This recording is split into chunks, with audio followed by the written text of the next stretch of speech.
Hey, MCE crew, you've got a lot of financial tricks and traps coming at your neck in 2022.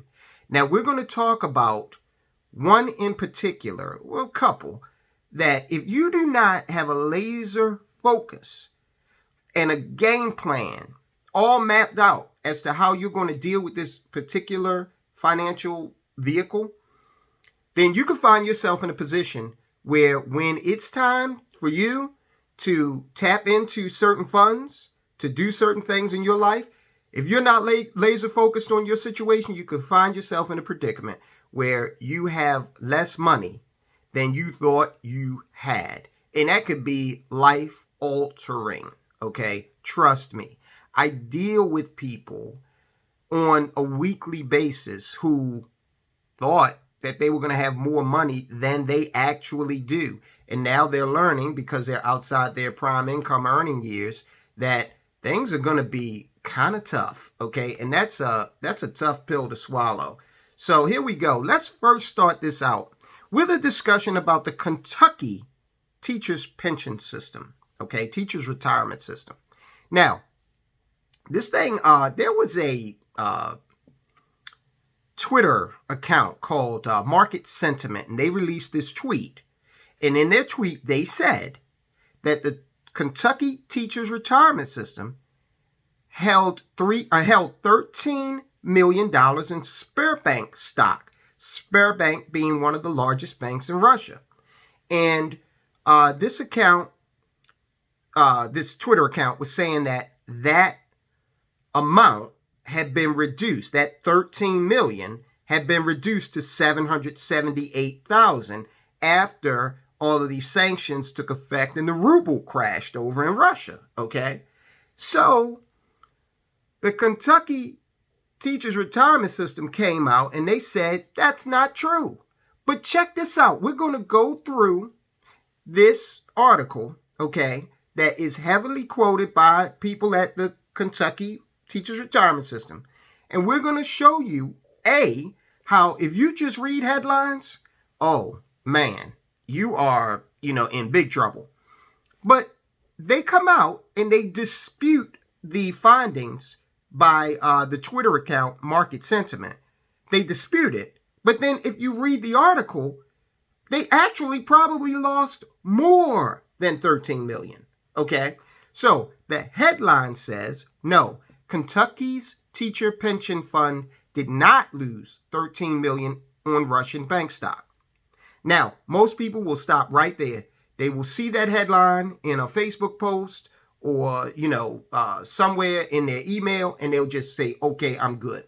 But let's get into the meat of the matter. Let's actually do something old school and read the article. Again, the first paragraph, first sentence, they reiterate, no, despite what you see on the internet, Kentucky's teacher pension fund did not just lose 13 million in Russian bank stock. Okay. Now that's a very specific sentence. All right. Late Thursday night, social media exploded with news that the teachers retirement system of Kentucky was the second largest institutional shareholder in Russia's Sberbank, which saw its shares fall 95% this week as the bank announced it is leaving the European market amid the chaos caused by the Russian invasion of the Ukraine. Okay? A Twitter account called Market Sentiment said that the teachers retirement system of Kentucky held $13 million in Sberbank stock, but that holding was reduced to a mere $778,000 after the crash. By noon Friday, the post was retweeted 4,600 times. So it's got around. It got the attention of these folks over here at the Kentucky teachers retirement system. So they go on to say, after the Herald leader called the retirement system for comment on Friday morning, the general counsel of the retirement system, Kentucky teachers retirement system, man named Bo Barnes, released a statement saying the pension fund sold its Sberbank stock last month. The manager was reacting to sanctions being imposed on Russia by the West, the agency said in a statement. Now, this is a quote. From March 2017 until the final sale on February 23rd, 2022, the Kentucky Teachers Retirement System invested $15.6 million and got $12.4 million return. A loss of $3.2 million, unquote. That's what they say. So, okay, so we already got $3.2 million that they're saying, yeah, we did lose $3.2 million.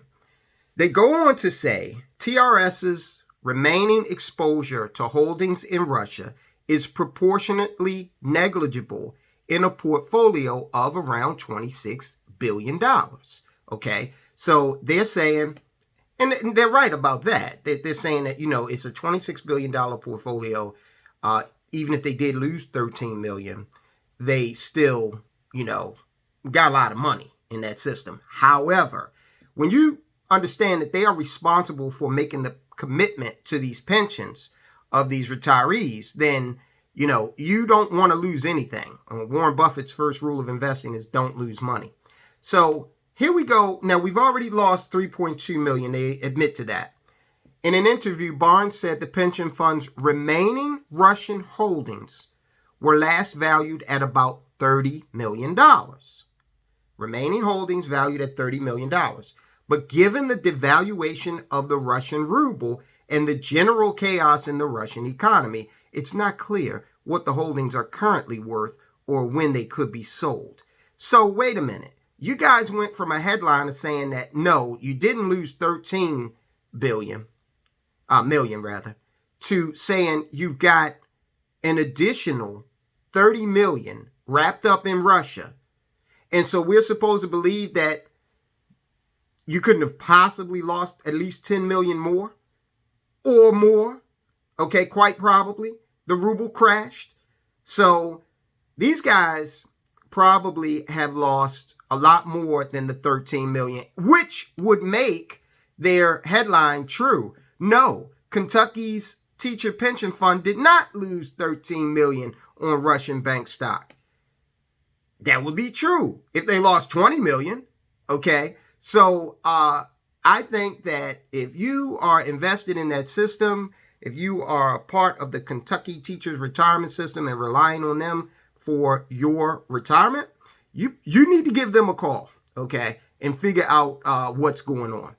And the reason you need to do that is because, let me just end this part of it with, that system provides retirement benefits to 56,629 retired Kentucky educators, with 73,151 more educators actively enrolled and relying on that system that has made a commitment to them. School teachers in Kentucky are not eligible for Social Security retirement benefits. Okay, so that makes that money vitally important to these people.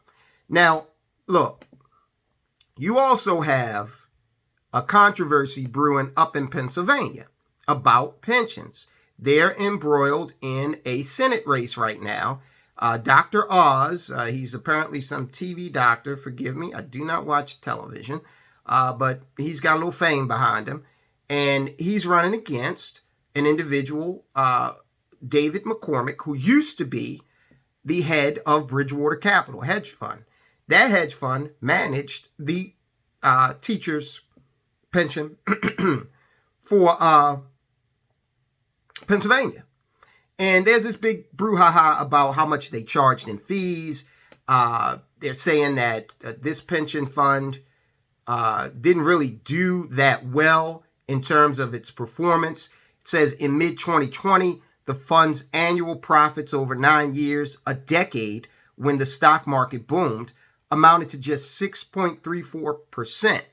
Now, that's crazy because they had these high-flying managers over at Bridgewater Capital, brought them back 6.34% in 9 years. Hell, the S&P 500 has done 90.4% in the last 5 years, okay? So if they had to just set the money over in an index fund tracking the S&P 500, which is what we do for our clients, linking that to a heavily taxed advantaged vehicle that also has some long-term care insurance and other benefits all wrapped over into one, they would have won. They wouldn't even have needed to pay the fees to Bridgewater if they just said, hey, we're going to throw it in a fund that tracks the S&P 500.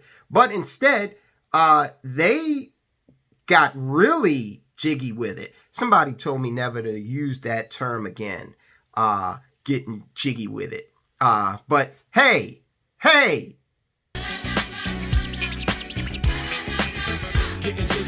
but seriously, the Pennsylvania Teachers Pension Fund has been troubled for years. Besides hedge funds, it's put its money into highly risky alternative investments, including trailer park chains, pistachio farms, and payphone systems for prison inmates.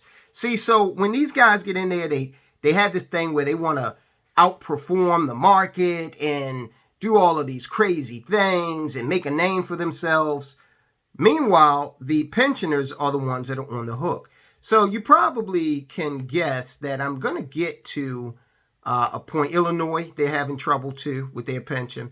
A lot of these states are. So what you need to do is, if you have a pension, if you've got money flowing into a pension and you're young, then you need to understand that this cannot be the end all to be all. You need to have several different pots of money that you are putting money into, several different pots that you're putting money into that are advantaging you in not just growing the money, but also legally shielding it from taxes, either upfront so that you get to have the deduction now, and shielding your money from taxation in the future. Now, what can folk do if they're in a situation where they're trying to figure out, all right, I'm getting ready to retire and I need to run with this pension because I don't know what's going to happen if, it continues to be managed by my state. First thing you need to do is you need to get with a qualified expert that has a lot of experience in taking pensions and rolling them out of the plan and into something that is going to suit you, okay? You, yours, and your lifestyle. So that's the first thing you need to do, is identify that individual, that firm that can help you do that. They can also walk you through the tax implications that are going to come along with transferring this, show you how you can, prevent yourself from outliving your money. Withdraw part of your pension. That's an option. Making small withdrawals whenever you need some money, but there are fees associated with that, quite possibly. Cashing in your whole pension, like I said, and rolling it over into something that's going to be there for you, more reliable. And when I say there for you, look, Bethlehem Steel, this was a long time ago, but many of the older men in the Baltimore area had worked for Bethlehem Steel. Bethlehem Steel had some issues when they went bankrupt, and it threw their pension plan into a tizzy. And some of those older guys, they did not get the exact amount of money they thought they were going to get in retirement. And I mean, they'd worked their asses off, man, in a steel plant, okay? Faced all kinds of life-threatening dangers on the job day after day. And they had a commitment made to them. And that commitment was not honored in the way that it should have been. So that actually, because I had a relative that went through that, and that is something that made me, think, hey, you got to have a lot of money out here, man, because there are a lot of tricks and traps. So get with that expert. They can talk to you about drawdowns. They can talk to you about annuities, possibly doing a mix of all of that. I would not suggest that you do nothing. Don't do nothing. Even if you're young, start that planning process. If you're a teacher out there in one of these pension plans and you're still in that classroom, start that process now to figure out, and that plan may change, okay? That's fine, but plan, okay? Because if you don't plan, then you are pretty much guaranteeing yourself some chaos, and you don't want chaos with your money. So, guys, look, there are other vehicles that you should be taking a look at as well. Of course, your 401k, that can reduce your tax liability in the here and now. It can also get you a match, possibly if your company matches. You should think about contributing to that if you don't, because that match is pretty much free money, okay? But remember, you're going to be taxed on that money when you start to withdraw it at age 59 and a half. Before that, that money's not liquid at all, okay? And if you need it and you don't have the right hardship, then you could, and you take it anyway, you could be charged taxes and fees. It could really hurt you financially. So you get a 10% fee right off the bat, to say nothing of taxation at your rate if you withdraw early from a 401k plan. So if you take $1,000 out, you only get $900 because they're going to take that 10% right off the top. Okay, then the IRS is going to want to talk to you about the entire amount that you withdrew. Okay, all right, guys. So that's all for now. I will talk to you soon. To learn more about how you can achieve financial independence, check out these videos we recently posted on the Money Changes Everything channel.